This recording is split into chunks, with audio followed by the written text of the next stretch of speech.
Sasa hivi tunaendelea na mada inayosema ulevi na mahusiano. Ulevi na mahusiano. Jinsi ulevi unavyoathiri mahusiano yetu hapa tunapoishi Tanzania, mikoani kwetu, vijijini, mijini, kati ya baba na mama, kaka na dada na kadhalika. Mke unaona vipi ulivyorukia? Mr. Kiboto anaangalia. Yaani hiyo ndio inaonyesha kweli mke na mume ndio inaathiri kiasi kikubwa sana. Jamaa limelewa kulikotoka lilivyofika na ulevi wake. Wewe umepita. Basi usimalize mambo yote. Brother, ulevi nini? Ni yule mtu ambaye anakunywa vitu ambavyo inafikia kipindi anakuwa anapoteza direction yake ya hisia. Yaani unatoka katika busara unakwenda mahali ambapo sio pa busara. Ulevi unaweza kukanywa pombe, unazidisha. Yaani unakunywa hata kreti 2 3 na kwenda mbele unapoteza hata fahamu kwamba kuna watu wanakunywa kreti 2. Zaidi ya kreti 2 wanakunywa. Tushie watu alafu mada endelee. Tumerudi Tanzania, kipindi daladala, na mada hewani ni ulevi na mahusiano. Jinsi ulevi unavyoathiri mahusiano yetu ya kila siku nyumbani kwetu. Huu ni wakati ambapo mtazamaji ukumbuke, uangalie, ufikirie jinsi jamii yetu ulivyo, kitu kilichotokea kati ya ulevi na mahusiano yetu hapo nyumbani, hapo kijijini na kadhalika. Wewe unakuwa umelewa, mwenzako hajalewa. Kwa sababu mtu yote aliyolewa anakuwa na kauli tofauti na yule ambaye siolewa. Kwa hiyo mtu anaweza kuwa ametoka zake kazini au wapi, kachoka, katulia, wewe unakuja unamsumbua pale. Wewe nini mbona umekaa hapa sasa pale tayari pale umeshakuwa mahusiano yanakuwa tofauti pale. Unakuwa na kauli mbili tofauti. Mlevi mara nyingi huwa hataki kushimba jambo. Kwa hiyo akiongea tu anataka yeye ndo asikilizwe. Ndio mshindi. Lakini yeye anataka ndo awe mshindi. Unaweza doka kumuuliza swali hivi yakakujibu vile anavyojisikia yeye.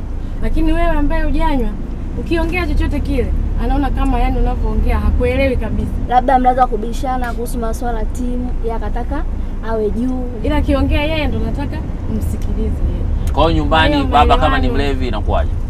Lazima maelewano yawe hayapo. Wakati wa kuona runinga yetu ambayo inaonyesha undani wa hili swala kutoka kwa mtu mahususi ambaye tunamuuliza umefika. Hebu tuone anasemaje kuhusu mada ya ulevi unavyoathiri mahusiano. Alafu turudi na kuendelea na mada. Ulevi wa pombe unaathiri mtu kulingana na akisha kunywa ikazidi.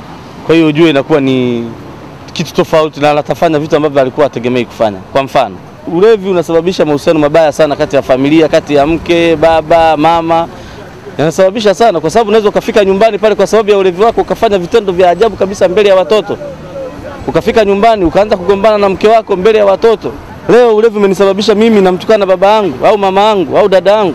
Watu wanaopita pale wanaona kama namvunjia heshima yule mtu. Wanaweza wakaniheshimu mimi kulingana na ulevi wangu. Umesaidia nini katika jamii sasa? Hakuna msaada wowote unaofanyika kama mimi nimelewa na ulevi unaofanya nimzalilishe mke wangu, nimzalilishe baba yangu, nimzalilishe dada yangu. Jamii lazima nione mimi mtu tofauti. Unajua mtu anaweza kusema unapita pale sema yule mlevi tu. Unaonekana wewe ni mtu wa ovyo. Unajua kwamba ni kitu ambacho kishakuathiri kijamii sasa.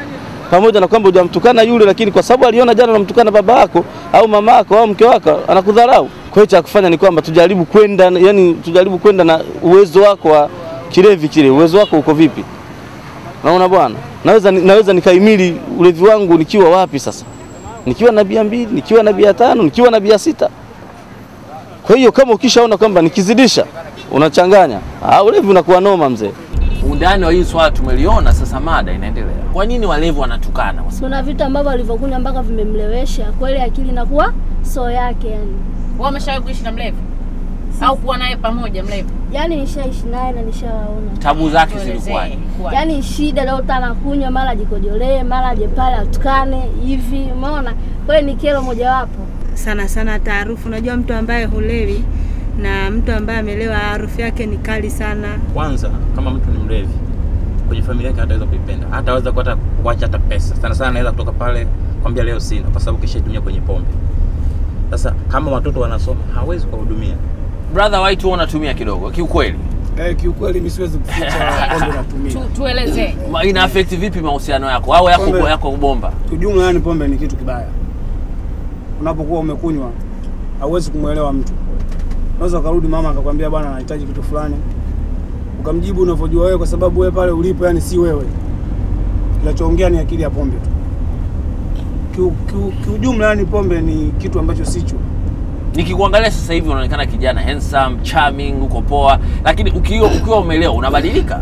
Nabadilika sana. Siwezi kuficha. Na unakuaje pamoja na nakuwa na maongezi tu ambayo yani sinayo. Hata hapa sasa hivi mngekuwa mnanihoji nimelewa, nadhani ningeongea sauti tofauti na hii. Sauti inakuaje? Inakuwa iko juu tu yani. Uhusiano wako na marafiki zako wakati ukiwa pale umelewa unakuaje?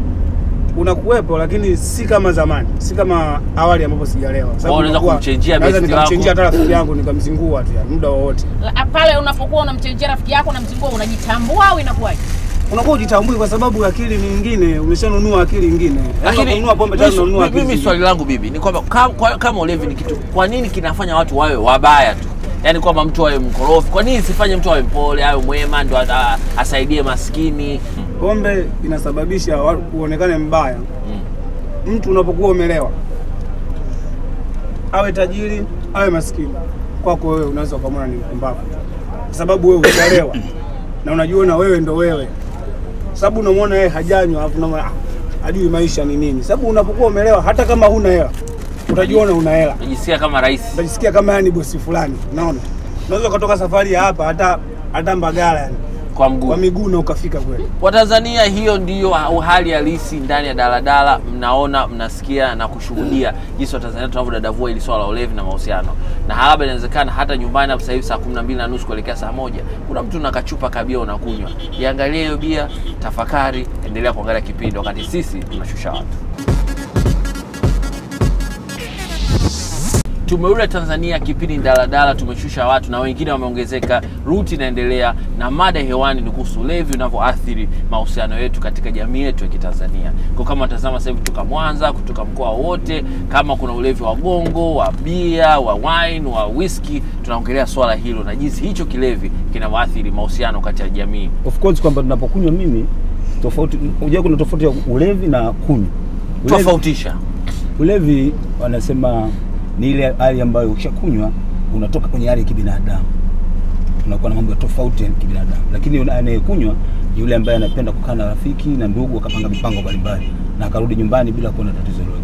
Kama wewe hauko kwenye ulevi na yeye ameshalewa, hamwezi kwenda sambamba. Inategemea sasa, kwa sababu ashazoea. Akishazoea kunywa. Wewe unakunywa? Mimi nakunywa. Lakini ni mlevi au unakunywa? Nakunywa kawaida tu. Wewe unalewa? Kwa nini? Si unakunywa lazima ulewe. Nimetano kwa ukweli, nimetano. Ndio umesema ukweli. Amesema kweli bibi, kwamba unakunywa maana yake lazima ulewe. Kwa maisha kila mtu ni mlevi basi, si ndio? Kuna tofauti ya kulewa kule kupepesuka, kufanya mambo ya tofauti. Na kulewa kuna lugha moja ya steam. Yaani steam ile mradi kicho kifanye nini? Kichangamke. Kule ndio unaitwa kulewa. Lakini ili ulewe lazima unywe. Yes. Kwa sababu utaanza moja unasema kwanza nionje. Ukipiga moja ya pili basi wewe tena hapo ujue lazima uendelee tu. Mtaani watu wanaisia pia. Hebu twende tuwasikie alafu turudi na kuendelea na mada.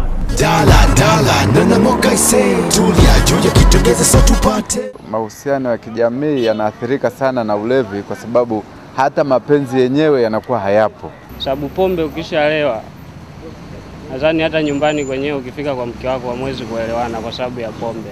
Anakuwa akija tu lazima anzishe ugomvi. Lazima anzishe kitu kipya kwa sababu ya sio yeye, ni ile pombe. Hawezi kuwa na mahusiano mazuri na jamii kiujumla. Unaweza ukatoka hapa unagombana na huyu, mara huko unagombana na huyu, mara unagombana na huyu. Kisa nini?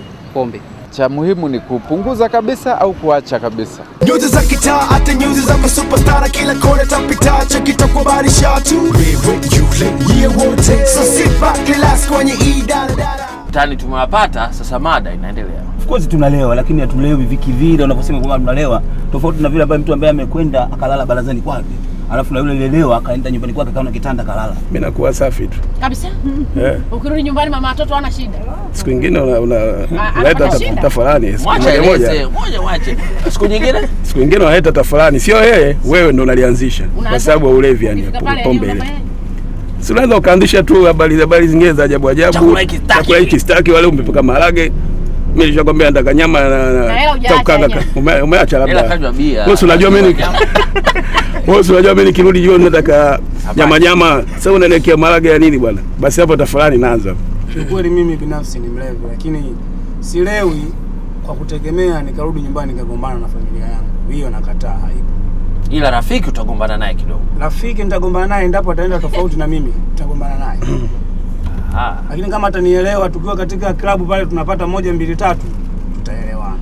Nafikiri serikali yetu naona na kila siku zinafunguliwa baa mpya, zinazinduliwa bia mpya na nini, na tukikuwa tunajua madhara, lakini tukasema kwamba basi serikali kwamba nchi inayumba na nini, watu wamekuwa walevi wafanye kazi. Kwa kweli pombe, hata mimi hapa nilipo nikiteremka kidogo kwenye daradara hii inabidi nionje kidogo. Wezi bila kuonja. Inabidi kwamba nionje kusudi nifanye kazi zangu vizuri. Wengine mtu kwamba kinywa hata kazi hawezi kufanya. Kwa hiyo unasema ukweli kwamba nyie tunaongea hapa, lakini nikishuka mimi nikishuka hapa na lazima nipate 1 2. Alafu ndio upige kazi. Ndio. Mimi nadhani wangepandisha bei ya vinywaji. Kama ni 1600 basi hata ikawa 3000. Nahisi wangepunguza kidogo.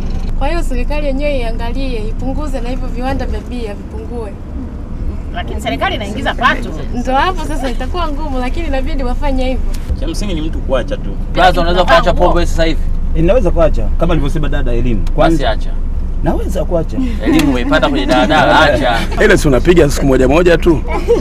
Uache kabisa kuanzia leo mpaka Mungu anapokuchukua, usinywe hata tone. Naweza kuacha, nimeweza kuacha sigara, sidhani pombe kama ndashindwa.